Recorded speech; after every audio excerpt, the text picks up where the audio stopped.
बहुत बड़ी गलती कर रहे हैं यदि आप भी इन्हें केवल एक संत मानते हैं। आज पूरे विश्व में जहाँ जहाँ नाम संकीर्तन और कथा हम सुन पा रहे हैं, कर पा रहे हैं, ये सब केवल श्री महाप्रभु जी की कृपा है। आखिर कौन जानता था वृंदावन को, कौन जानता था वृंदावन की भक्ति को। ये कथा है इस कलयुग में भक्त रूप में अवतार लेकर अपने प्रेम और भक्ति का विस्तार करने वाले श्री राधा गोविंद मिलित तनु श्री गौरांग महाप्रभु की। नित्य निकुंज मंदिर में श्री राधा श्याम सुंदर विराजमान है। उसी समय श्याम सुंदर के हृदय में एक विचार उदित होता है, वृंदावन लीला में मेरी 3 इच्छाएं अधूरी रह गईं। राधा रानी के प्रेम की महिमा क्या है, मेरे रूप की मधुरिमा कैसी है, और मुझे प्राप्त करके राधा रानी को कौन सा सुख मिलता है। मैंने माखन चुराने का, बंसी बजाने का एवं रास रचाने का सुख तो जान लिया, पर कृष्ण कृष्ण कहकर रोने में श्री जी को क्या आनंद मिलता है ये मैं नहीं जानता। तभी भाव विभोर होकर वे श्री जी से उसी प्रेम की याचना करते हैं, स्वयं को राधा कहकर निवेदन करते हैं, मुझे राधा प्रेम का आस्वादन करना है और आपको जब मेरा विरह होता है उसे अनुभव करना है। श्री जी करुणा से श्री कृष्ण को बहुत समझाती है कि आपसे ये नहीं सहन हो पाएगा, परंतु श्याम सुंदर के बार बार आग्रह करने पर श्री जी उनके सुख में ही अपना सुख जानकर अपनी माला अर्पित कर भाव का दान कर देती हैं। पर श्याम सुंदर को इतने पर संतुष्टि नहीं होती और वे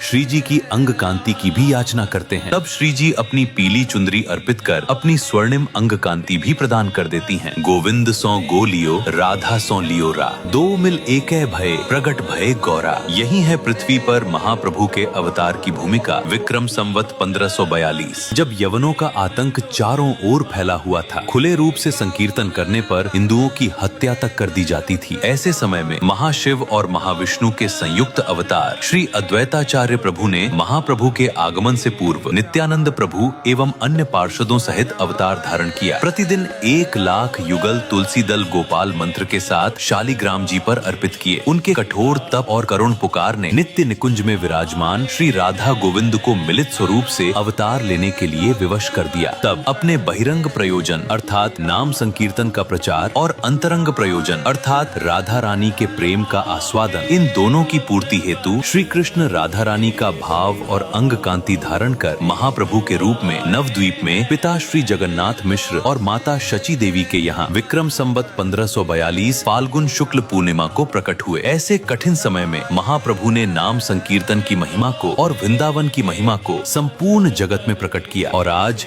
संपूर्ण विश्व में जहाँ कहीं भी नाम संकीर्तन हो रहा है, जहाँ भी राधा कृष्ण की भक्ति हो रही है, वह सब श्री महाप्रभु जी की कृपा से ही संभव हो रहा है। श्री गौरांग महाप्रभु के जन्मोत्सव की आप सभी को बहुत बहुत बधाई। श्री राधे श्याम।